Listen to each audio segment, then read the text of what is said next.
Right. Hello, everyone. My name's Phil Harris. I'm the Compulsion Coordinator, and with me on my left is Ian Lowson. Yes, he is. And on my right is Kevin Beavis. And we're here to talk to you about world building. Now, everything that we do at Compulsion, all the sessions are really for you to input and ask us questions. So we'll just start off and feel free to input. We've got another session tomorrow where we're going to talk a bit more on the content and the politics and the sociology of like worlds, but which Kevin's quite worried about. But I think we'll be okay. All of our worlds are really shallow. But realistically, we feel that in any type of game, for a consistent world is an important world, and it's very, very hard once you've started off to come back and salvage that world unless you've put some clever things in place. So to give an example, we were talking about yesterday, Superman, when he was defined as somebody to hold up and inspire the American people. I mean, this was right at the worst time of American history, but they never ever really conceived how fast he flies and how far he can jump. And why the hell does he jump if he can fly? And all these things. And it comes down to when you see Superman the movie, and something which we are going to class as a Christopher Reeve event, it's like spinning around the world and turning it backwards. Can't you solve out all the problems like that? Oh, you only got to fly through your father's face going, no! So that's what we're here to talk about. I'm going to start with Ian, and then I'm going to pass to Kevin, and I'll come in for a bit, and then we'll just open it for questions and input and ideas and stuff like that. So, Ian. Yeah. Let's see what we can make up here. The experience that I've got in bringing to this is the Dark Harvest setting. Plus various video game bits and pieces and years of gaming. Is there anybody here who in their games has, I suppose the easy question, is there anybody who's not built a world for one of their campaigns? Is there anybody who's not done that? Cool, that's the start. So you used your box stuff, basically out of the book. I've used Edinburgh. Well, yeah, but is your Edinburgh that Edinburgh? Well, exactly that. There were vampires, but Right, so you world build.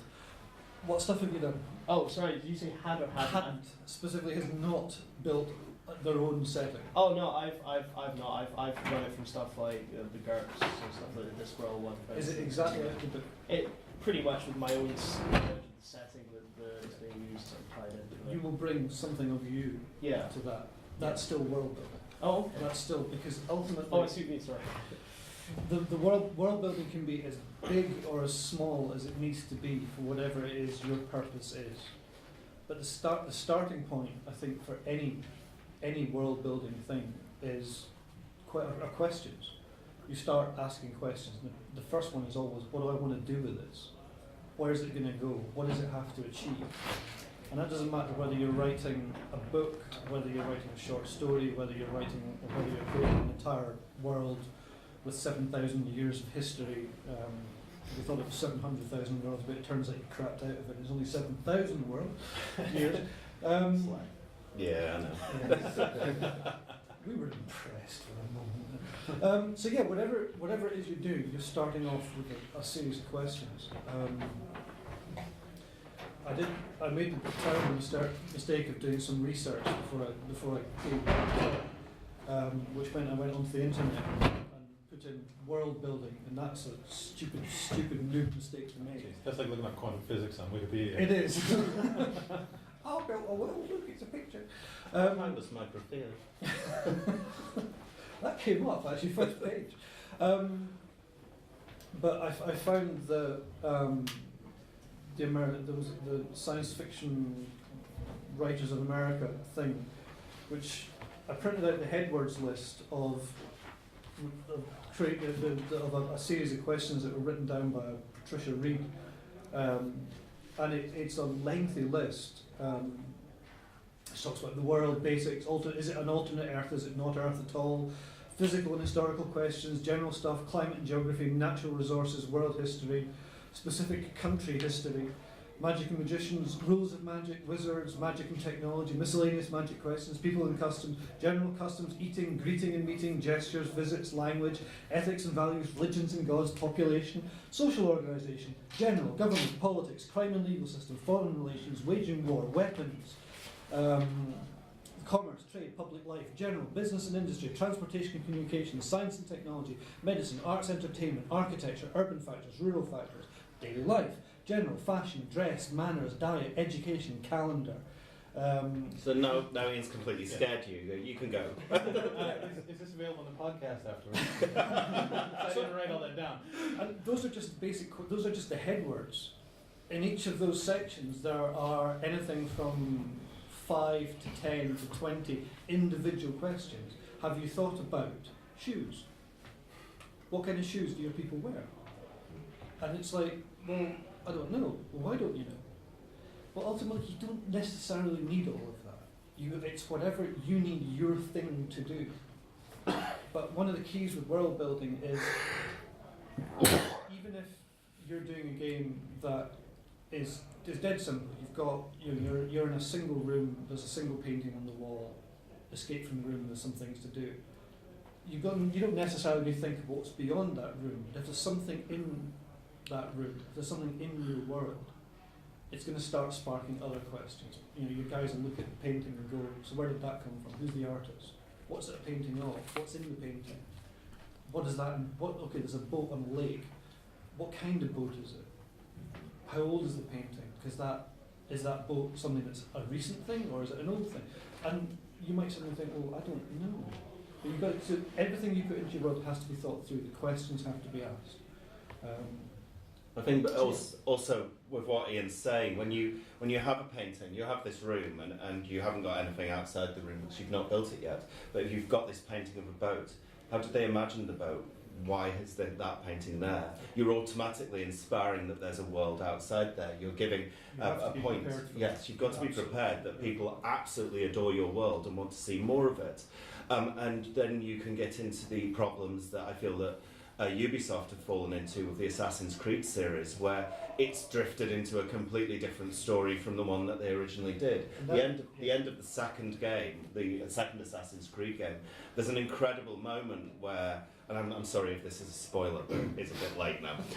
There's an incredible moment where the female, potentially alien or future human, speaks to Ezio and then speaks to Desmond through Ezio, and then they break the fourth wall completely. But she starts speaking to somebody beyond Desmond, and then suddenly as the player you're like, wow, are you talking to me? Are you talking to me as the player? You're saying that I'm influencing the game world and everything in the game. You've gone an extra level of like depth.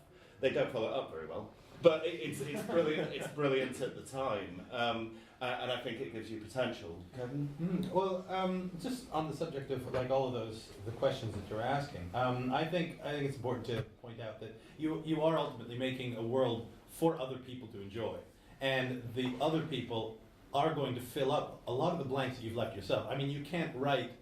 Well, other than 7,000 years of history, perhaps you can. But if you can't write a massive, you can't write a room full of text. You can write a book to get people to go with, and you know that other people will come along and say, well, okay, we'll just say it's a picture of a boat on the wall, unless that boat has significance. And so you need to understand you need to actually, as the creator, if you show up at a place like this and you're showing off your book or you're showing off your game, and somebody comes up to you and says, you know that bit in the middle of your game where you make this assumption about something or other, even though you haven't explicitly put the answer to that question in your book or in your game guide, you should know the answer to it yourself, so that you can respond to that person and say, actually, this is why I did it, and have you considered these other three things? And they're like, oh my God, he just knows everything. And so you become like, you don't want anyone to think that they know more about your world than they do, and they will always try to trip you up in that sense.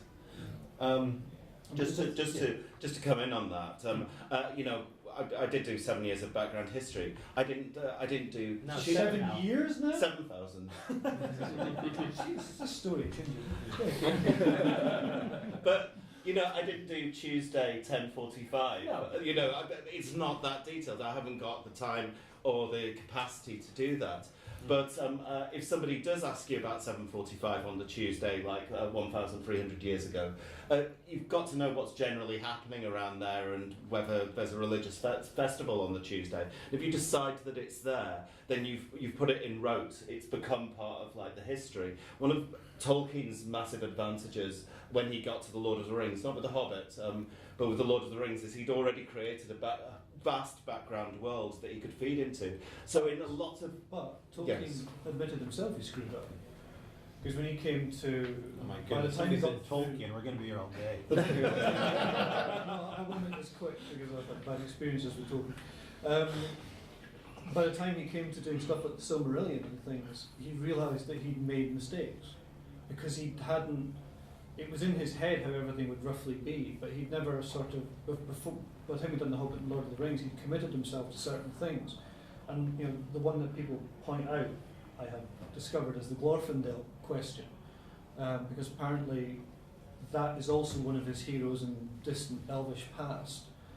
And he suddenly, when he wrote that bit, realised that he'd already got a Glorfindel, and that might confuse things, because that character was also alive then. So all of a sudden he's now got two of them, and oh my god, that's going to be too difficult for the readers to cope with. So sometimes you have to, if you're going to be if you're going to put yourself in a position of retconning, that's not always too bad, but you have to be aware that you might end up having to do something like that. But so even if Tolkien can make mistakes, the rest of us are screwed. Well, yeah, I'm sort of, I should probably introduce myself. I'm Kevin Beamers. My last game was the Hector Badge of Carnage series for the iPhone, and working with Strandloop Animation and Telltale Games. I'm now running my own games company, and I'm about to embark on my first adventure, which is Schrodinger's Cat and the Raiders of the Lost Quark.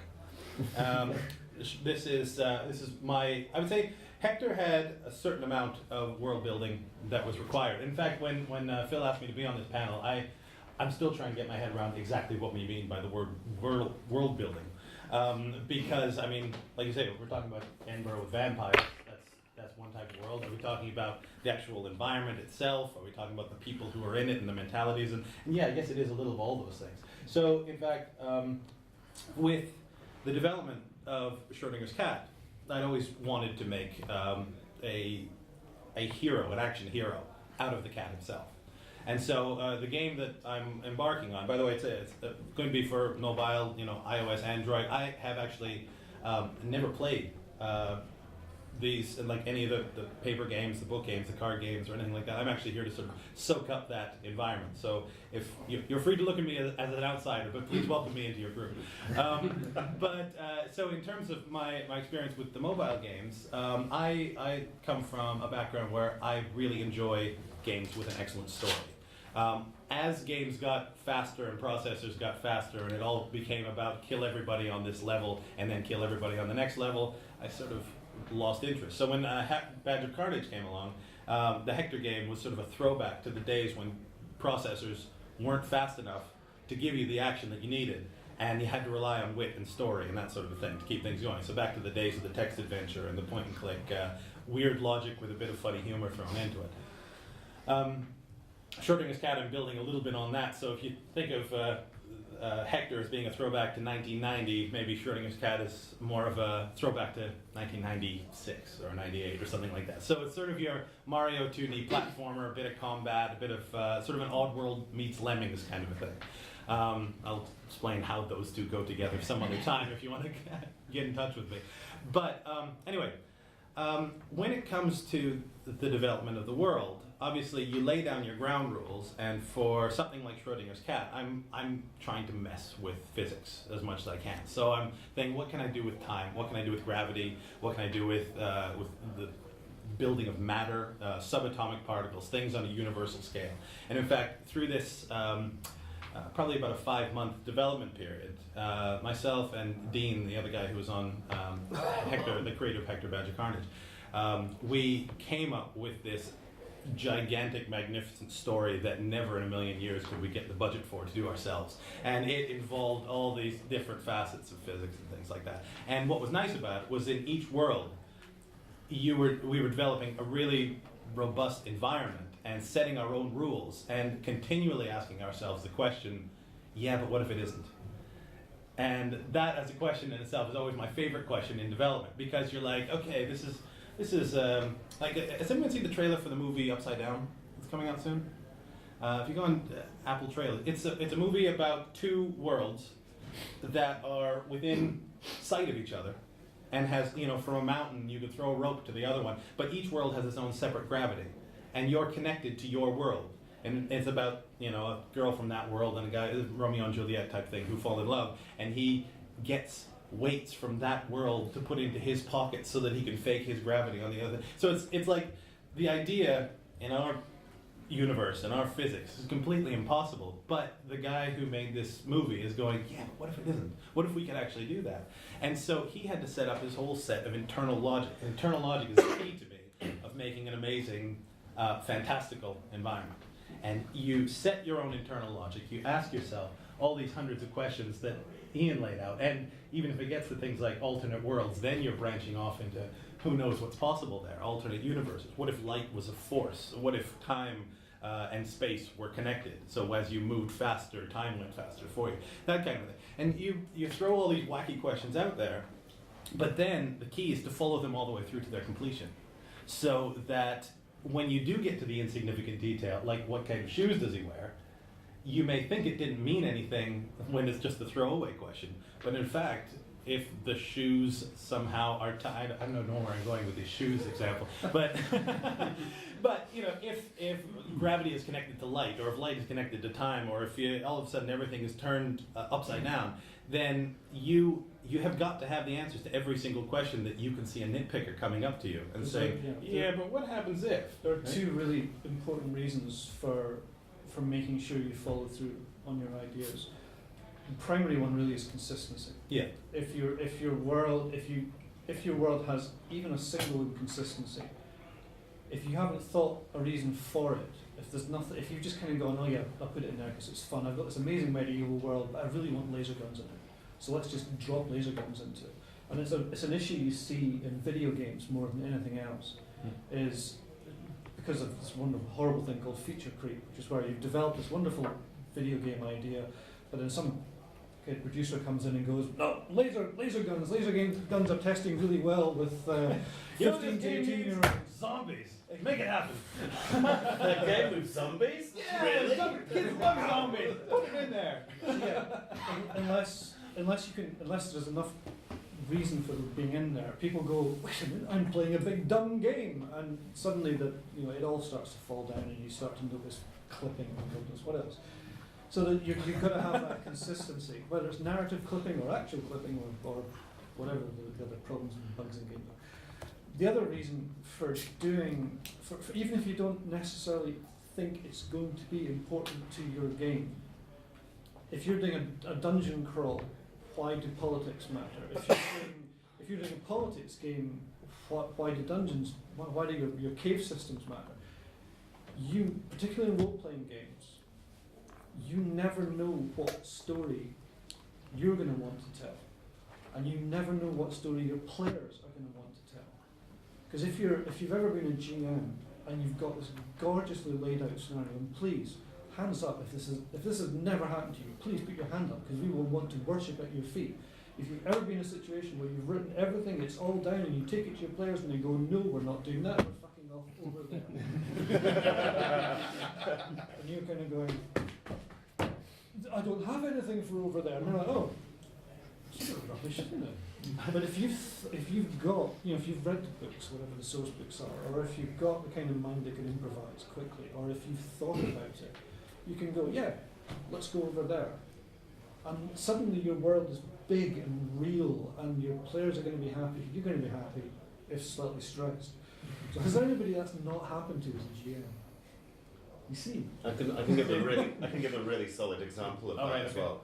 I ran a game called Dark Future, which ran for 13 years, and at its height, it had 3 groups of about 13 to 15 people, and each group could influence other groups. They weren't working together; they were working at odds with each other. And when it came to the 10th anniversary of the game, which we had a big celebration for, which was quite incredible. I suddenly realised how big the game had become when people were coming back to celebrate from other parts of the world. I had these massive cliffhangers for each game, and I'd like built them up.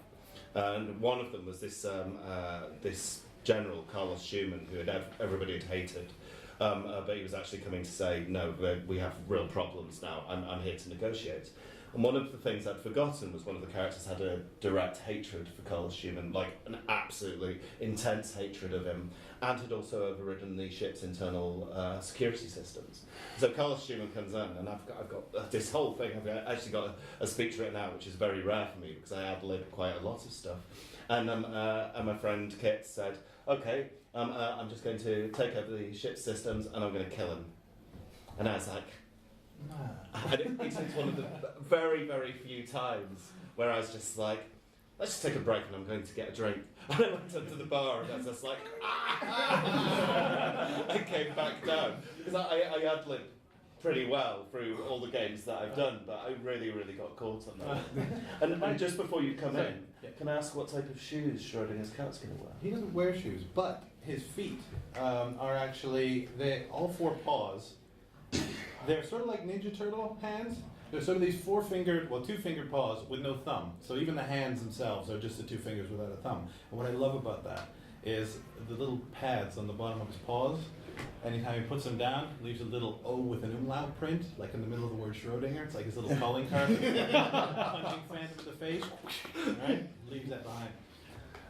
No, my little example of the length of world building, actually I'll move into video games here, but I had a friend who thought he was going to try to trip up, it was one of the GTAs, and he wanted to see how far he could drive outside of town. So he got to the edge of town, and then he put some tape around the controller and just left it there, and let the car drive off into the desert down this straight road, and then went and made a sandwich and came back later, and he thought, yeah, I'm so awesome. And after he got bored with that for a while, he turned the car around, he got an achievement for it. And he was so mad about that. He was like, oh! And to me, I was so proud of the game makers for saying, somebody's going to try to break that, but we got you, you know? And he got his little, 10 trophy points or whatever he got for doing that thing. But the fact was, the game makers knew that someone was going to try to break their world, and they broke it first and threw it back in their face. And in any, to reference video games, Psygnosis used to be experts at doing quality games at their height. And one of the best games that they did for me was G-Police. And G-Police had a very, very consistent story, brilliantly written. And there's one point in G-Police, I'm doing all the spoilers today, there's one point in G-Police where your co-pilot gets shot down while you're meant to be off on another mission. And myself and my friend Brian were just so lost in the game that we were still in the same dome where our co-pilot was in, and they programmed in the other G-Police helicopters shooting down your thing. They didn't have to do that. They could have just said he went down. But it's that type of detail which I really, really love. And it's something that your players will really love if you can introduce it into the game in some way. I haven't played that game, but what happens if you somehow manage to interfere and... Because if you're really good, you could have actually saved him. You can't. It's just the G-Police helicopters are too tough for you at that point in time. They really are. So to bring in another video game thing before we sort of throw this open for questions. This is going to sound horribly trumpet blowing, but when I was working on the first video game I worked on, my job was narrative designer.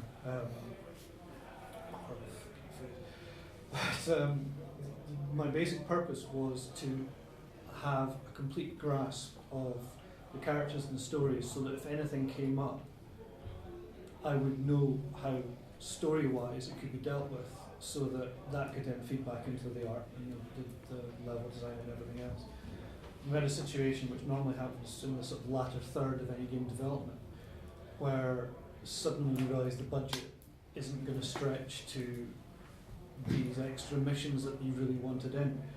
The game was the mighty success that was Wheelman, the Vin Diesel thing.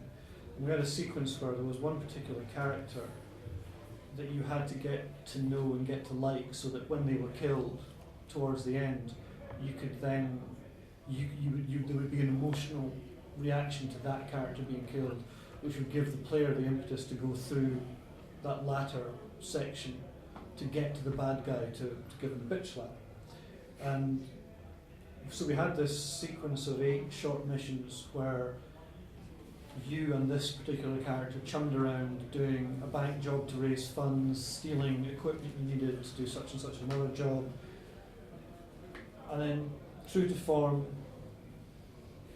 we'd had all this plotted out, we had the cutscenes and everything worked out. We had a cutscene created showing the character dying, which cost the company, close on $1 million to generate this cutscene, because it was all gorgeous, animation, the whole deal.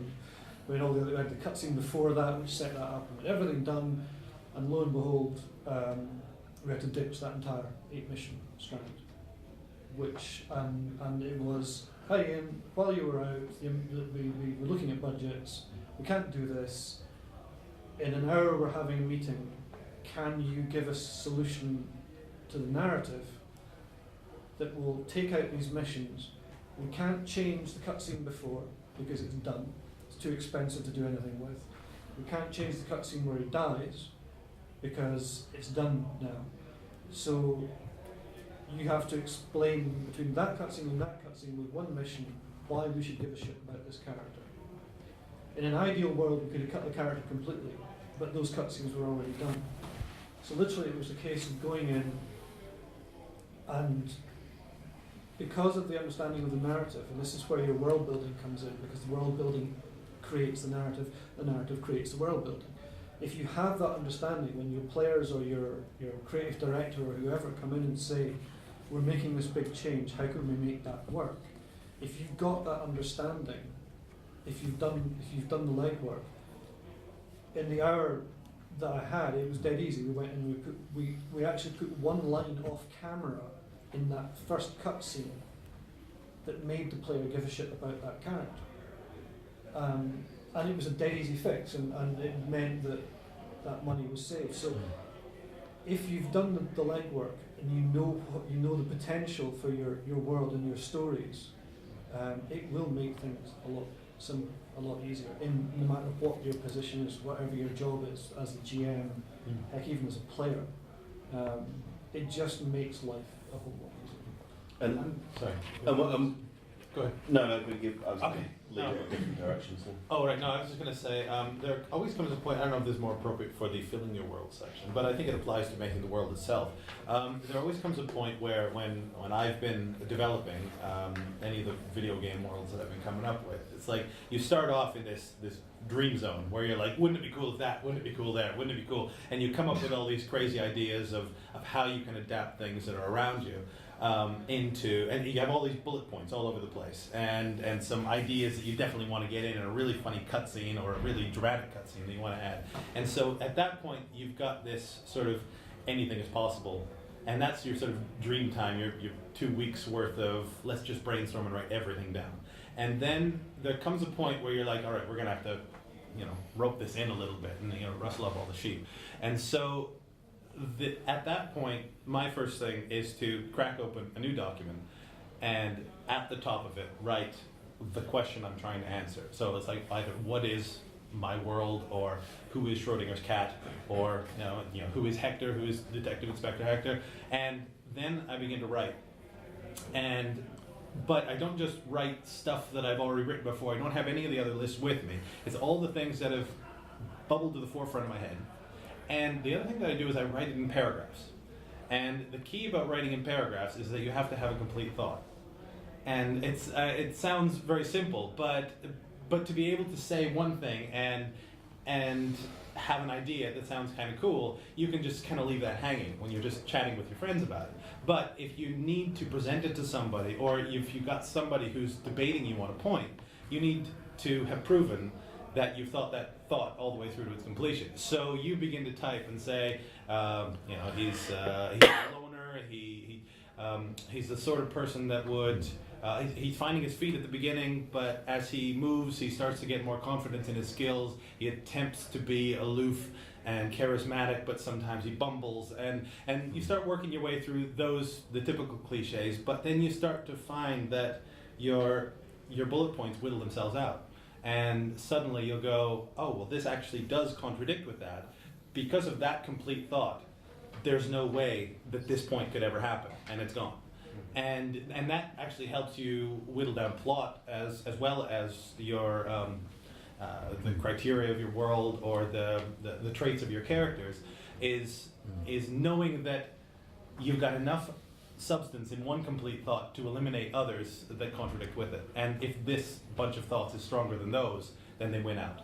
And I think that's key. If you're that comes through when somebody's going to argue with you about a certain point, you're like, no, I've got a whole document on why what you're saying is the opposite of what this character would actually do, and or what this world would actually be capable of. And one other thing to follow on that is if you're not sure, you don't have to define it, but you can leave the mystery there of the unsureness. And it's really, really great, especially in role-playing games. It's not something that you can do so much in video games, although I do think that EA could have looked at feedback for Mass Effect before completing Mass Effect 3. That you look at...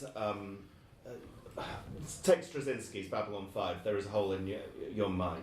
Did he actually know what he was doing then? Was it a massive plot line? And in a game, if you put something like that in, your players are going to give you lots of suggestions themselves as to what it is. So you can look for all those suggestions and go, well, that's a good one, and that's a good one. If I merge those together, and then you present it back to them sort of 3 months later, and they're like, oh my God, I had an idea it was like this, because they feel involved, they feel engaged, they feel that they've done something towards the game. And I think there's always the opportunity to do that.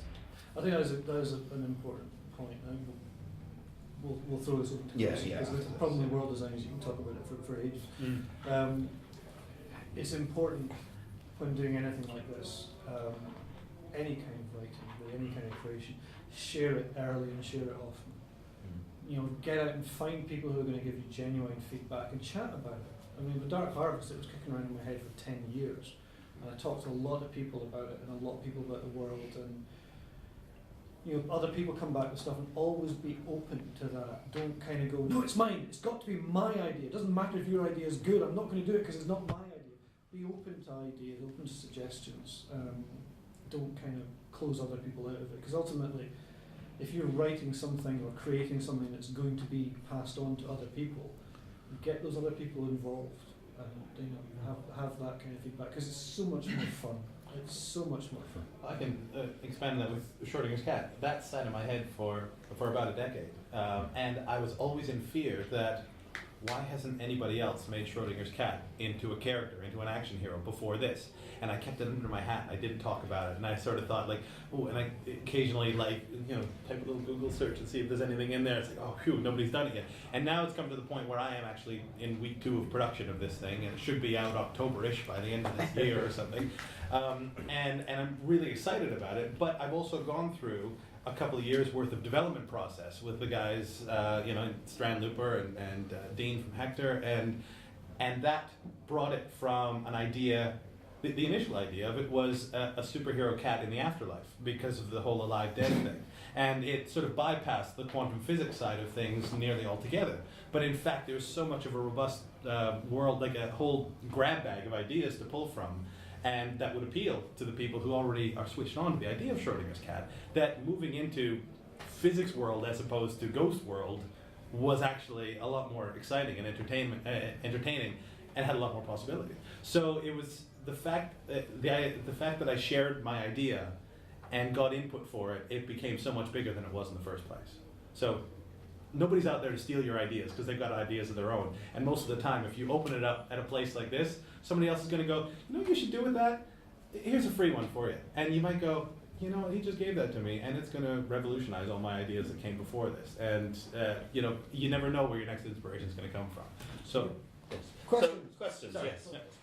Have you tried any of the world-building games that are out there? Because there are a few. Dawn of Worlds is one, and Microscope is another.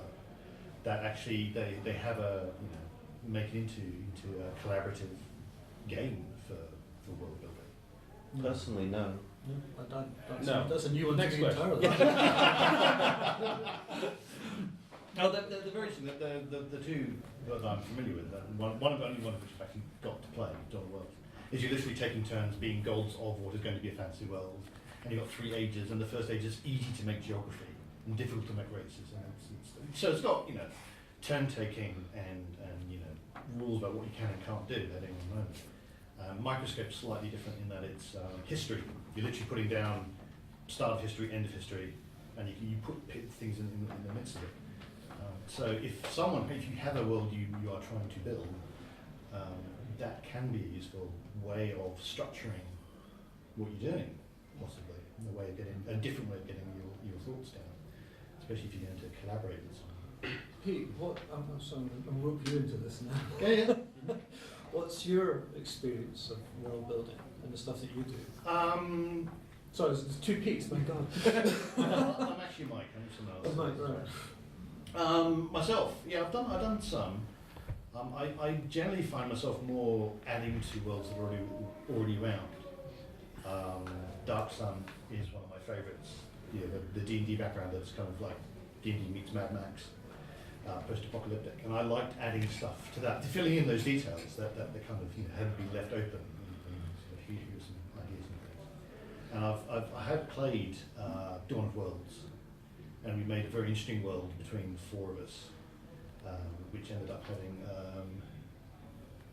a Highland Coup Minotaurs up in the Frozen North, which was actually called the Frozen North, Assassin Lions, who were also very good at trading, and ponies. I think the ponies were good at farming. So yeah, Pete, what was your...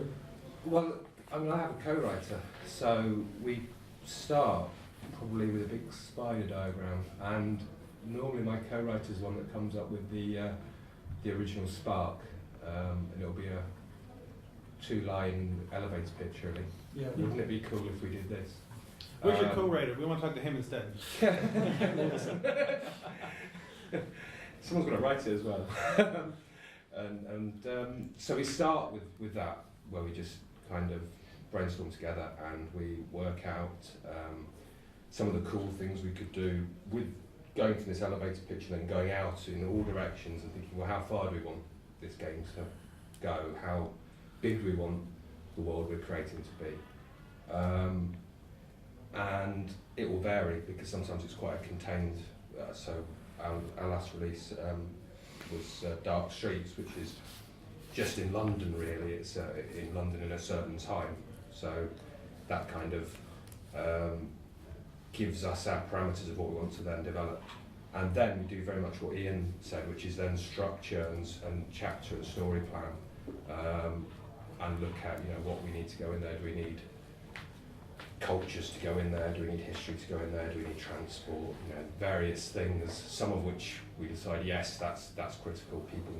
A GM will need to know that if he's running the game, and then sometimes we'll make that original plan and bin half of it, revise and come back. And that's one of the things about collaborating, really, that we can bounce off each other. And if one of us thinks, well, that's really good, and the other one thinks that's really terrible, the chances are that other people think that's really terrible, and we'll think we want something we both like, and then we'll go out and perhaps ask other people and ask people we play with. And it's like writing comedy. There's a friend of mine who's a journalist, and I'm a professional journalist as well. Talks about killing babies, and it's about you may love something to every point you go, this is the funniest joke ever. But if you're not laughing at it after the 5th reading, it isn't the funniest joke ever. And if you're not enjoying it, anything in your concept after that point, then take it out, because there's something wrong with it. And exactly what Pete's saying, if somebody else goes, that's just not any good. I think as well that if one person says that's not very good, that's not. It's different if it's your co-writer. In a group, in a big group, if one person says, well, not everyone's going to like the same things, but if everyone, then perhaps you're going in the wrong direction. Mm-hmm. But the other thing that we said right at the beginning, and we've produced now, I don't know, maybe a dozen books. We've got others in the pipeline. One thing we said is we only want to produce stuff that we like and we want to play ourselves. And so when we're going to create a world, it's got to be something we think would be cool and we think would be fun to play, because we don't want to be producing something for the sake of production. We want to be producing something that we love. That is great. That is very important. I mean, there's a lot of pressure in, particularly in video games, to try to create something that's going to appeal to everybody. And I've seen it destroy projects, and I've seen it destroy teams. Stick to what you want to do, because if you're creating a world, yes, get the feedback. I mean, we with Dark Harvest, when you release something that goes out there, you're always going to get people come back and say, you know, how dare you do this? I'm insulted. I'm never going to speak to you again. It's like, well, thank you for never having spoken to me before, but feeling you could come here and tell me you're not going to speak to me then. You're always going to get people like that. Yes, take criticism. Yes, take suggestions. But in the end, you have to sort of say, I'm not going to do that. When we tested the Dark Harvest card game, we would say to people, okay, what did you like about that? What would you do differently?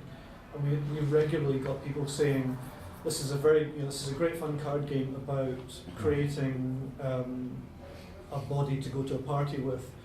But if I'd done it, I would have much rather have done it as a war game about pirate ships. It's like, and genuinely, that's not me exaggerating. People would say, this is a great card game about that, but if I'd done it, I would have done it about that. Why didn't you do it like that? You know what this game needs? Zombies. Exactly. So in Dark Harvest you're making something. So you've got, there's got to be a certain amount of saying no. We're not, that's a great idea, but no, we're not doing that. So stick close to what you want. And the elevator pitch, that's something else I want to say. That the elevator pitch, that one-line thing, if you've got that. If you don't know elevator pitch, the idea of you've got one floor to tell this Hollywood producer about your film. You've got to boil it down to one sentence, one thing that you can say. With Dark Harvest, the simple one was, what if Frankenstein got it right? And immediately your head goes, oh yeah, it's this, and this. So if you can boil down your world, your whole idea, to one statement, that's your bedrock. Everything builds off that. Yeah. And as long as whatever you've built can come back to that one point, you're solid. You're gonna have something that's gonna grow. Yeah, a producer is always, or a publisher or whatever, always looking for a reason to pitch your work in the bin, because there's so much more work on the stack below it. And so if you can catch them on the first line, they'll read the first paragraph. If they'll read that and enjoy it, they'll read the first page. And if they like the first page, they'll move on. So you almost have to structure in the 1 line, the 3 line, the 5 sentence, and everything has got to be, now stay with me, and stay with me, all the way along. And that's they'll ride the elevator with you a little bit higher. You might think, oh well, yeah, but my idea, I'm not planning on selling it. I'm not planning on making a book. Of course, you're planning on selling it. Yeah. You've got your players there. You've got to sell it to them. And I think that the key also, what you're saying about making something that everybody likes. I mean, I'll relate that to mobile gaming. I mean, Angry Birds is obviously a phenomenon. But when the guys made Angry Birds, there's no way they said, yes, this is a phenomenon. They made a game where you fling birds at pigs. And somehow it caught on. And I'm sure upon interviewing them, some of them may say publicly, oh yes, we knew this was the one. But secretly they're like, oh my God, how did this happen? And they're just having little parties inside their head. Why are we making a Star Wars version? Right, well. That point. People love Angry Birds, people love Star Wars, boom! Zombies. But I think it's key that, again, it's very difficult to make something that everybody likes. But you can make something that you love, and as a result of that, it's something that people like you will love. And those people will end up being your sales force. I mean, if you're talking about it in terms of marketing, like when we made Hector, we knew there was a small yet passionate audience of people who would love to revive the point-and-click adventure. And Telltale Games was doing it, but they kind of mainstreamed the process, and we sort of thought, no, we're going to bring the old, quick wit, multi-level conversation, lots of choices, goofy logic back into this game, but we're going to grow it up a bit. We're going to make a game for the people who played Monkey Island when they were 10. We're going to make an adult version of Monkey Island for people who are 30. And those people are going to say, oh my God, I remember these games and they were so funny. And it worked. And those people went, this is a grown-up version, a new version. Thank goodness people are making these again. And they talked about it on the forums, and they talked about another thing. So we made a game that some people loved, as opposed to a game that everybody liked. And you can keep shooting for the game that everybody likes, but everybody likes is kind of like the American sitcom. You can say, yeah, everybody loves Raymond, I'll watch that if there's nothing else on, or whatever's on these days. But there are some shows that you will not miss. And then you talk about those shows when you go into work the next day with your other buddies who also like that show, because the two of you are like, yeah, I know what they're doing with that. And it's the lovers you're shooting for, not the likers. We got about... One thing I believe about worlds is that they have to be divided in two main things. One is that it has to capture the imagination, which is about the author and the idea that you have. But it also has to spark the imagination if you want people to be able to use it. Otherwise, it becomes too inflexible. And this is more true to role-playing games than it is to video games, although it does apply to video games to some extent. How do you keep a balance so your intent to spark other people's imagination doesn't dilute your original idea? Yeah, you do have to know when to stop. Yeah. Because it's one of the things with the Dark Harvest stuff. I had one guy coming in. We got a nutter very quickly. He said, "How dare you not detail every single aspect of the Promethean army, right down to how the quartermaster organised his stores?" And Well, why not? Chivalry and sorcery used to do that. That's what shoes were they wearing? If Phil can write 7 billion years, 7 days, a couple of hours. No, my point was, he wanted that. He wanted that level of detail. But I wanted, and I did say to people that, you know, it's Promethean army is organised around the idea of the German army heading towards the Second World War. And I pointed to a couple of references. I said, if you want the detail, it's there. Go and find the additional detail. But equally, if that's not what you want to do in your game, if you would rather say, well, actually, I want the army to be a bit more like this, it's all I needed to say was there is an army and it works roughly like this. If you want to fill in the details for your campaign, here's a couple of suggestions that you could go to. Go and find those suggestions. So knowing when to stop putting in detail for role-playing games, I think is very, very important. It's good to still have a rough idea of how you would do it, but the thing with a role-playing game is I want you to take this after you paid for it and make it yours. I don't want. There's no point in me giving you my campaign and saying you have to do it like this. I want you to come back and say, well, when we did it, we had this happen, and we did an anthology of short stories recently where I said a whole bunch of writers got this stuff to play with.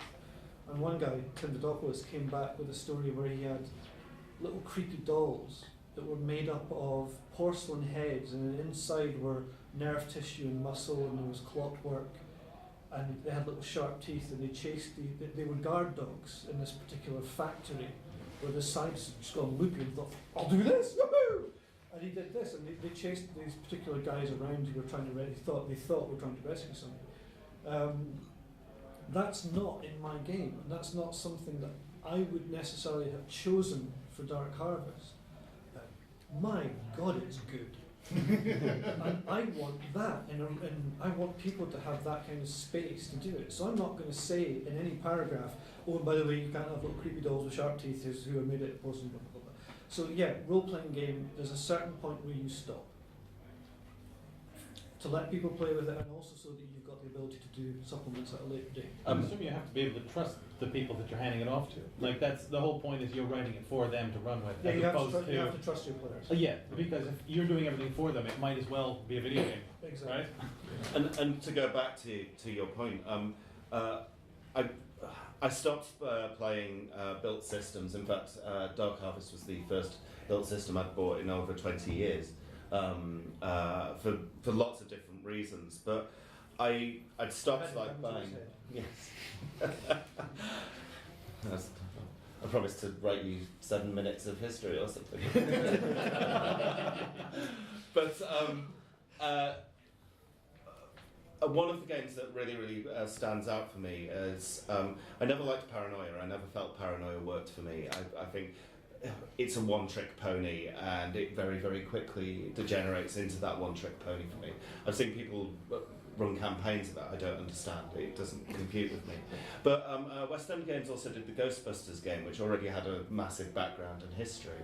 And the way that they'd written the game, there was nothing realistically about ghost busting there. There was rules on how to bust ghosts, but there were also about 26 paralegal forms for the teams to fill in to make sure that they were legally covered and things like this. And I ran a game for 9 months of Ghostbusters where they busted one ghost, and all the rest of the time they were in semi-legal paperwork. Yeah, they were filling out paperwork and having semi-legal battles with the government and local councils and things like this, and working out what type of what they should have on the mugs that they were trying to sell and the balloons, and to actually find a whole room full of Janines. Yeah, to find a role-playing group who are quite happy to do the old Dungeons and Dungeon Master guides. Oh, I found this thing.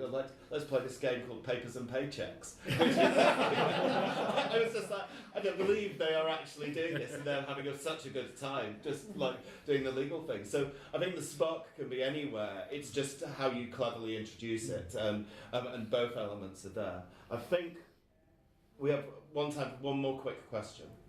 Yes. I wanted to ask about the order of process when you're making these worlds. Do you have a set of mechanics first, and then you make the world around that, or do you make the mechanics around the world? What order do you do it in? So the spark is very different for each thing. I mean, it depends what works for you. If you're a system guy, start with your system and see how that figures. I mean, for Dark Harvest, it was a story idea that sparked that, and the inability to write that one story and getting taken off on other things. But I know there are other people who have, they've got a system that would really work with a setting where psionics are the way people do things. So let's take this system, and that becomes effectively your elevator pitch on which to base things. But still, when you come to do your setting, make sure that it makes sense. What you've done is you get your physics. I mean, I think it's good to be working on sort of all of your sheets up at the same time. I mean, if there's one thing, I'm going to divide the room here, but I think that once when the iPhone came out and people started developing software for the iPhone, there was a big suddenly the idea of making games for Flash that were made by programmers and looked a bit ugly and had some squares and circles in them, but you get the idea. Those were fine, but if you're going to make them for the iPhone, suddenly they have to be really pretty. You have to think about design from the beginning. You can't just be menus and buttons. You might have to have little rotational things. And it was the UI and the design and the mechanics and the characterization, all of that stuff was almost happening, all working off each other and bubbling up at the same time. And I think that's for all software, productivity software and the spreadsheet software and stuff on that. It was all about making it a little bit sexier than the stuff that was just sort of functional. Now, when it comes to making a world, and if I'm looking at it in terms of video games, obviously the majority of the game is playing the game. So the game mechanics have to be cool. But whether or not you care about the story, some people skip the cutscenes, some people do the cutscenes as a reward. So it depends on what type of person you are. You have to make it so the game is playable without watching the cutscenes, but it's enhanced for those who do. And as you go, you're building the characters a little bit, or something in the world. Let's suppose gravity can be turned on its head. And then you go, what can the character do with that? Well, in that sense, the character can move along to this sort of thing. And you get stumped on something, and you go, okay, let's go back to the world. So you're always making progress on one of your lists at a time at least. And each of those things, you get to a certain point and say, that feeds into the world. Let's go back to the world document. And you work on that a bit. Oh, that feeds into my characters. Let's bring the characters back out. And that sort of, then when you're doing that, you've got something that has evolved from nothing into a world where the environment and the characters have a symbiotic relationship. They are tied to each other because they've been designed together, as opposed to, dude, I've got a world. Would you make some characters for me, and I'll call you in a week? You'll get a completely different set because your mind isn't in it. Which is unfortunately the way traditional video games tend to be developed. You're right. Yeah. They're all everything. All the various departments are separate. Yeah, the level design department, the character department, and the story department, and the cutscene department, and then off you go. And that's the problem a lot of video games have, and you'll see it with their sequels. A lot of sequels are unsatisfying because the initial stuff that they did for that first game was never built sufficiently to envisage where a sequel might go. So a point you made earlier about you never know what stories you're going to tell. A lot of video games suffer from the fact that nobody thought that when they sat down to do that initial game. They never thought, well, what other stories might we do? Which is why a lot of time video game sequels are very unsatisfying from a narrative point of view, because you're just, let's just do the same thing again but with bigger explosions. Yes. Anyways, yeah. So We're going to be about grab us. yes, I think these two gentlemen are going back into New Amphion. I'm chairing the next meeting, so I'll be available across lunchtime. Ian, I think you're next speaking in the Espionage talk at lunchtime. Yeah, I'll have to do some shit up for that too. And I'm selling books, come buy books. And the three of us will be back here tomorrow at the same time, same place, talking about society and not general society, not here. There's a big debate about society.